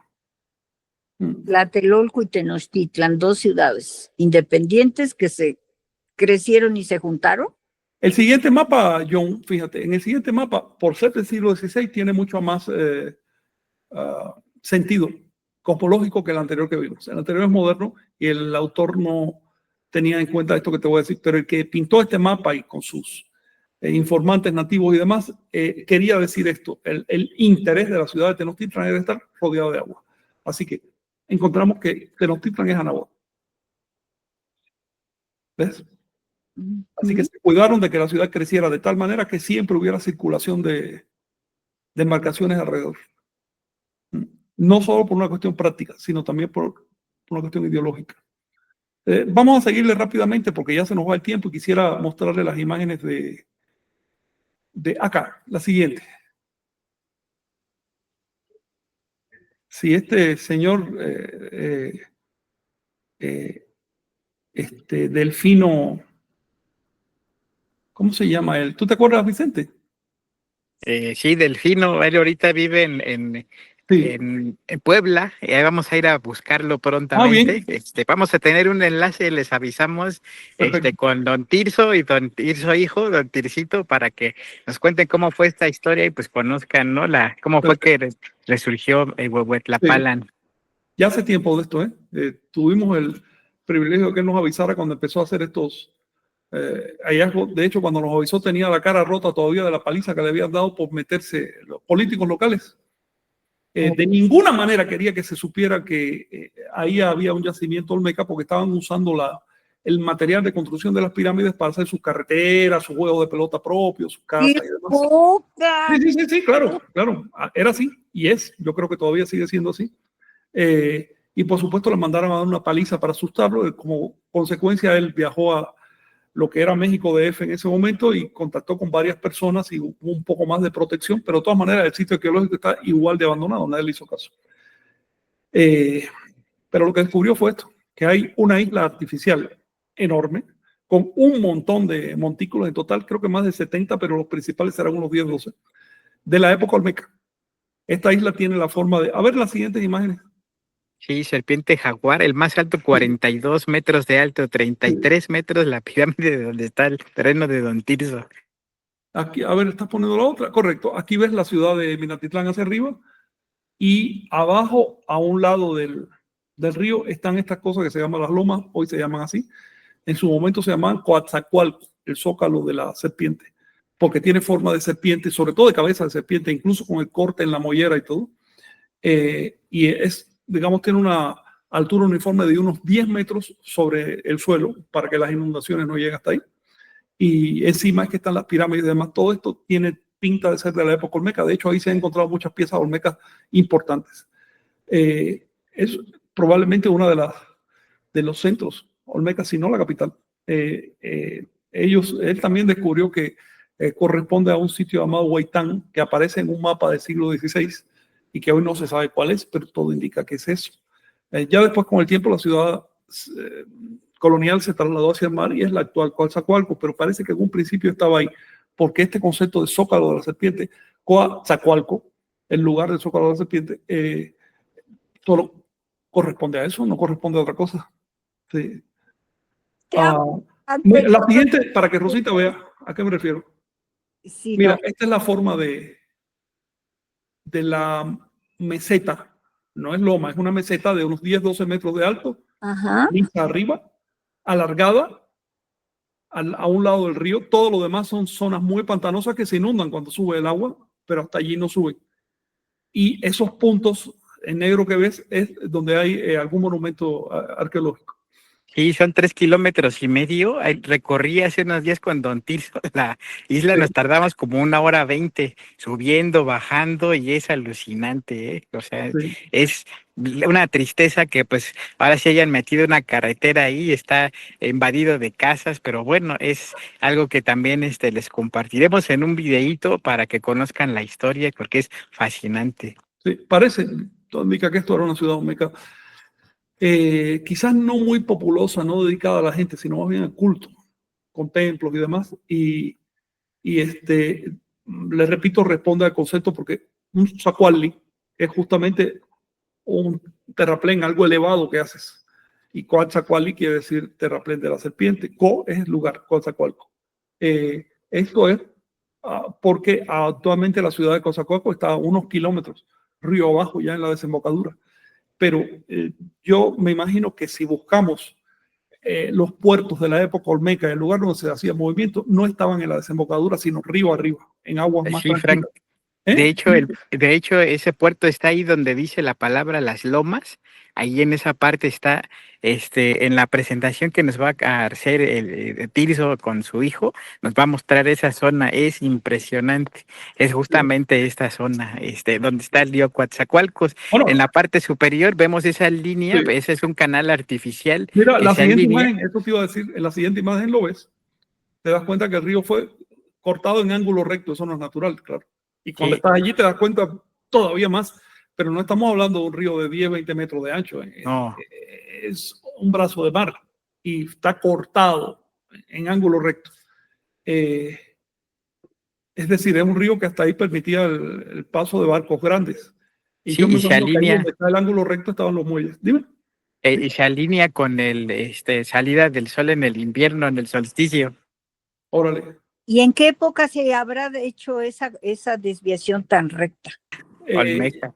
Esto debió ser al menos hacia el 1300 antes de Cristo. Sí. O sea, es Todo tiene pinta de ser olmeca. Ahí no parece que esto haya sido intervenido después. Después hubo asentamientos, hasta hoy. Pero ¿a quién se le puede ocurrir hacer una cosa de este tamaño, de esta forma? Esto es una Aztlán primordial. Fíjate que a la carrera de ingeniería aquí deberían enseñarles eso. Los ingenieros no tienen la menor idea de cómo se construía aquí, cómo se desviaban estos ríos hace tanto tiempo. Wow. Sigue. Así es. Y aquí, bueno, las reconstrucciones que hizo Delfino más o menos para dar una idea de cómo es el sitio, pero hay que caminarlo. Caminamos por allá, se hizo un evento muy bueno. Mira, esto es uno de los yacimientos arqueológicos que hay, que es una plaza con, vamos a decir, pirámides, pero son pirámides alargadas a sus lados, ¿no? Esto es de ahora, esta foto es de hace poco. Y te das cuenta de qué se trata. Era una zona urbanizada de la época olmeca. Ahora es totalmente cubierto de maleza. Totalmente, ¿no? Ahí no hay nada, no hay ningún desarrollo. Lina fue por allá, más bien mandó gente por allá, pero los que fueron dijeron que no vieron nada. Yo creo que se quedaron en un hotel en la ciudad, porque si tú sales un poco al campo, empiezas a ver por todos lados evidencias arqueológicas. De hecho, en uno de estos montículos se ve hasta una cabeza olmeca. Así que vaya, decir que no hay nada ahí es un poco exagerado, ¿no? Qué triste, qué triste. Tanta Sí. olvidada. Eso les quería decir. Bueno, te mandé unas imágenes más de esos montículos que de pronto parecen montículos naturales. Si la puedes poner yo, sí, ajá, esa y la otra, pero son artificiales. De ninguna manera eso es un plegamiento de la Tierra. Eso es una acumulación tipo pirámide olmeca primitiva, que era más bien tipo mount. Aunque yo no descarto que tuvieran construcción adentro, porque eso es tan viejo que y la zona además es muy fértil, se ha ido acumulando todo tipo de cosas. Y ahora son sembradíos y lo que tú quieras. En uno de ellos que es alargado, en vez de así monticular es alargado, se construyó un antro. Entonces hay un antro ahí arriba. Siquiera en el antro hubiera información y todo, ¿verdad? Pero no. Algún cabecilla local por allá construyó un antro encima de una pirámide. En otro de estos montículos que parece un juego de pelota en forma de T, ¿ok? Arriba de un zócalo. Se usó el material de juego de pelota para hacer una carretera. Y por eso este señor estaba tan molesto, pero también molestos los políticos porque se les iba a acabar el negocio del uso particular de los yacimientos arqueológicos, ¿no? Mesoamérica, por no decir otra cosa. La que sigue. Ya con esto terminamos, que se nos ha ido el tiempo. ¿Algún comentario final, Rosita, Jonathan? Pues no, yo agradezco porque de cada programa me salen más preguntas, más temas, que es el cuento de nunca acabar. Sí, pues no, ya para te mando más imágenes, Fran, con anticipación.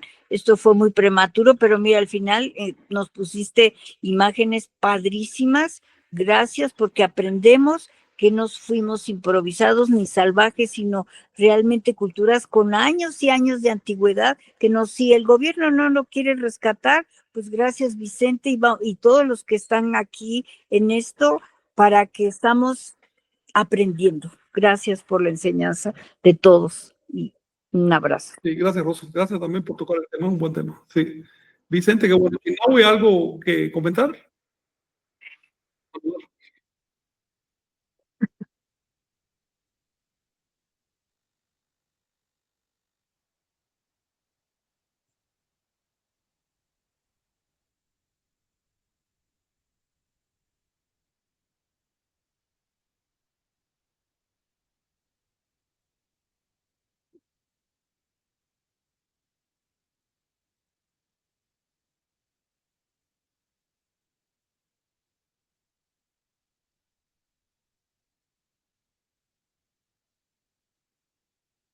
Sí.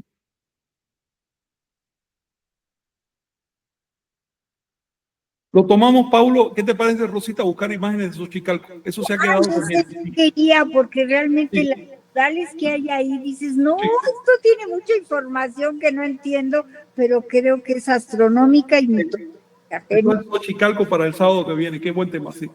Gracias, Sí, Paulo. gracias, Sí. Pablo. Sí. También, Aranjuez y Huichoc, ¿podrían aclararnos en dónde y cómo vivían los dirigentes y los sacerdotes?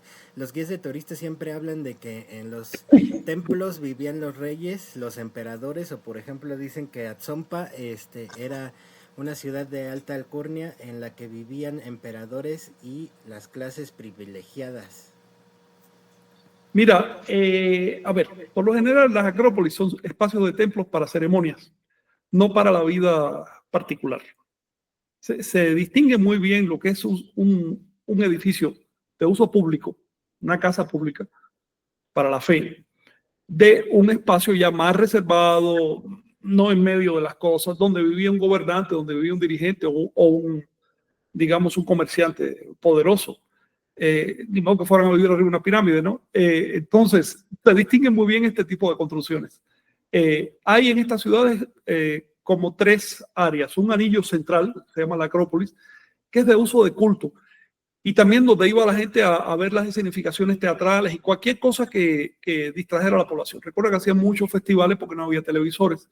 Entonces, hay un segundo anillo, que es donde vivían los gobernantes, la gente que tenía poder. Pero también, por ejemplo, los empresarios, que, a ver, Anáhuac no se hubiera construido sin una poderosa clase empresarial que se llamaban los postecas. Esa era la sangre, lo que llevaba artículos por todos lados. Y también vivían los artistas, por ejemplo, aunque se han descubierto casas de artistas bastante alejadas y se sabe por el nivel de la casa, ¿no? Después había un círculo de población normal que eran los que producían todo lo que hay que producir, pero no los campesinos. Los campesinos estaban afuera de las ciudades porque, te repito, la falta de transporte hace que un campesino tenga que estar cerca del terreno, si no, ¿cómo va a llegar al terreno? Así que eran como ciudades, de hecho, como anillos. De hecho, se llama así, ese es el concepto de ciudad anular o ciudad, vamos a decir así, desperdigada por el territorio, desde una zona muy céntrica hasta áreas alejadísimas, quizás a 100 kilómetros del centro, donde todavía hay un círculo que está referido a esa ciudad. Este es el concepto de la ciudad en Anáhuac. Respecto al nivel de vida, bueno, mira, la verdad es que no había mucha diferencia entre la vida individual de la gente, no importa la clase social. No tanto porque no quisieran tener diferencias, sino porque no había recursos suficientes. Estamos hablando de civilizaciones antiguas, donde más o menos lo mismo comía un faraón que un campesino. Fue que el campesino comiera mejor. O donde, no sé, ahí tenemos el caso del rey de Inglaterra endeudado con su panadero. Estamos hablando de otro modelo de vida que ahora no es el que tenemos. Ahorita el poder se ha concentrado en manos de unos pocos.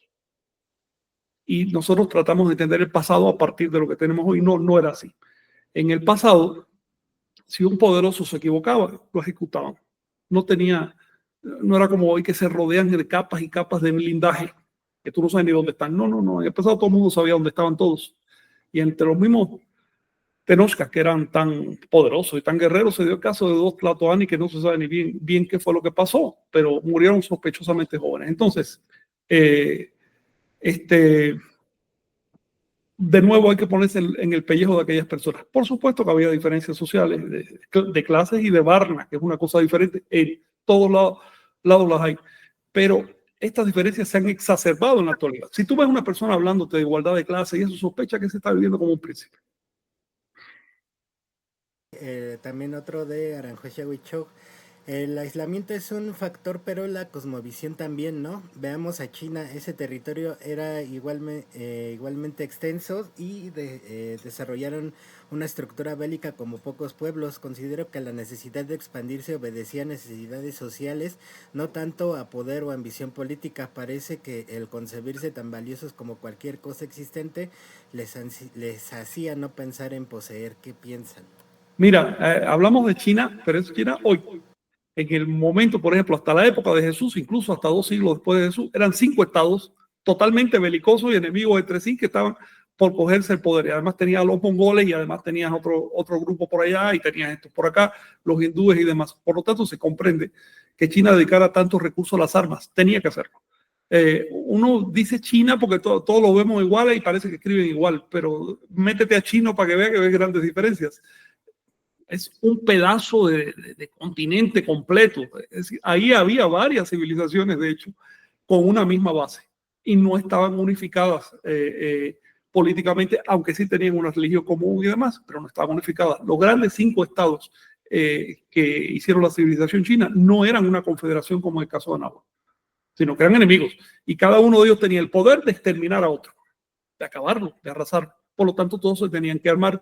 En el caso de Anáhuac y Tahuantinsuyo, no se dio esa condición, simplemente no se dio. Y probablemente es por lo que tú dices, por la naturaleza de la ideología, que permitía canalizar las tensiones de otra manera.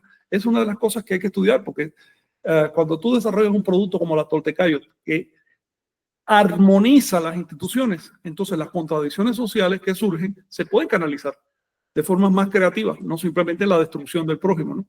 Es un tema que que merece mucho más estudio. Gracias por esa opinión, sí. Y ya la última para cerrar el programa, Sandy Ram, que amaneció muy sensible, comenta, hola, muy respetuosamente pregunto, dicen ustedes, estudia para poder opinar, estudia y después opinas, o dicen, si no hablas la lengua no puedes opinar, ¿no les parece que es una forma opresiva y elitista de educar e informar? ¿Alguna No, nos aclaración parece de al lo más respecto? natural. ¿Sí? Nos Dudo parece que lógico. sí, exacto. Sí, Dudo es que decir, ustedes, estudias y sabes. Si tú no estudias, no sabes. Si exacto. crees que sabes sin haber estudiado, te estás engañando a ti misma y a lo mejor tienes suerte y engañas a otros. Pero si esos otros saben, van a saber que tú no sabes. No hay ningún elitismo en estudiar. Simplemente interés. Si a ti te interesa, tú estudias. Si tú no estudias, porque no te interesa. Entonces, bueno, que los demás nos defendamos de tu falta de interés no es ninguna sorpresa. No estoy hablando de ti en particular. Aprovecho tu pregunta para decirlo. El saber es dignidad. Una persona que no trata de saber, que no trata de ubicarse en su medio, que no trata de conocerse a sí misma como producto histórico, no tiene lo que hace falta para poder opinar con otras personas. Esa persona mejor que se eche a un lado. Si te parece elitista, bueno, que te siga pareciendo. No hay ningún problema con eso.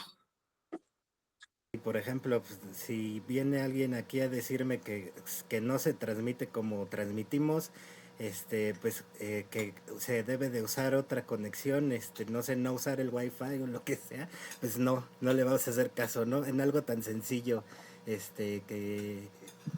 Claro, ya que lo dices, mira, yo no sé ni abrir un espacio de esto, yo dependo enteramente de lo que tú hagas. No me meto en ese tema. ¿Tú crees que yo me voy a poner a opinar sobre cuestiones técnicas que no he estudiado? La pregunta es, ¿por qué tanta gente tiene opinión sobre Anáhuac cuando la lengua se está extinguiendo porque nadie la quiere estudiar? ¿Cómo es posible? ¿Te vas a meter a opinar de lengua china cuando no la has estudiado? ¿Vas a hablar de electrónica si no sabes electrónica? ¿Quieres saber de Anáhuac? Tienes que estudiar Anáhuac. ¿No quieres estudiar Anáhuac? No sabes. Punto. Sí, bueno, pues es una de los, digamos, estas redes sociales, pues a veces dan el valor a mucha gente para opinar de todo lo que mucho no conoce. A ver, hay una gran confusión ahora en la humanidad. Tener conexión de internet no es tener opinión. No confundamos las cosas, ¿ok? Estoy hablando con un montón de personas en ciertos espacios que confunden. Dice, como yo me puedo conectar a internet, entonces yo tengo mi opinión. No, hermano, la opinión la tendrás cuando te molestes en analizar los asuntos. Es como esa esencia en el Anáhuac del merecimiento, ¿no? Ese estudio de la cultura te da ese poder de opinar sobre lo que ya conociste y lo que experimentaste, ¿no? Así es. Es también, mira, es como la vida personal. ¿Quién soy yo para meterme en la vida personal de nadie? El otro es el que sabe de su propia vida. ¿Ves? Pretender que yo sé más de tu vida personal que tú, eso es una tontería. Bueno, pues lo mismo pasa con todo. No pensemos que porque se trata de culturas nativas de América o algo del pasado o algo así, ya lo sabemos automáticamente. Lo que te enseñaron en la escuela es una tontería. Si quieres aprender de Anáhuac, borra todo lo que te enseñaron en la escuela y empieza de cero por tu propio interés. El hecho de que estés viendo esto significa que tienes interés. Y en ese sentido, qué bueno que estamos hermanados. Ahora, si consideras que el conocimiento es elitista, mira, todo depende de cómo uses la palabra elite. Efectivamente, quienes se preocupan por saber pertenecen a una elite. Esa elite recibe el nombre de ser humano. Los que no se preocupan por saber son imitadores, son simios con ropa, simios que hablan, simios que entran a internet, pero todavía no son seres humanos. Esto desde la óptica tolteca. Sí, son fáciles de manipular, Claro. se van guiando, no toman decisiones, Claro. Alguien más las toma por ellas, y bueno, Sí es. ya con eso cerramos. Bueno, sería una buena descripción de un mixteca, ¿no? Sí. En su momento vamos a hablar de los mixtecas, es un tema nahuálico que vale la pena. Mixtecas son el mundo de zombies que estamos viviendo hoy. Pero bueno, pues muchísimas gracias. Mañana nos encontramos por acá a las 11. Y el sábado, Xochicalco. Xochicalco. Me emociona ese tema. Rosita ya tiene trabajo. Sí, sí, me encanta. Sí. Gracias por tocar esos temas que hoy hay tantos. Y no sé, estudiar también es entrar a estos programas. No necesitamos estar leyendo libros Ah, que no, hay claro, no. De por hecho, estar muchas. acá y aguantar tanto rato de tanta perorata, eso ya es valiente. Nos vemos. Nos vemos el sábado. Saludos, un abrazo. Ahorita les compartimos fotos de acá del museo, ya lo abrieron. Nos vemos, cuídense, que les vaya bien.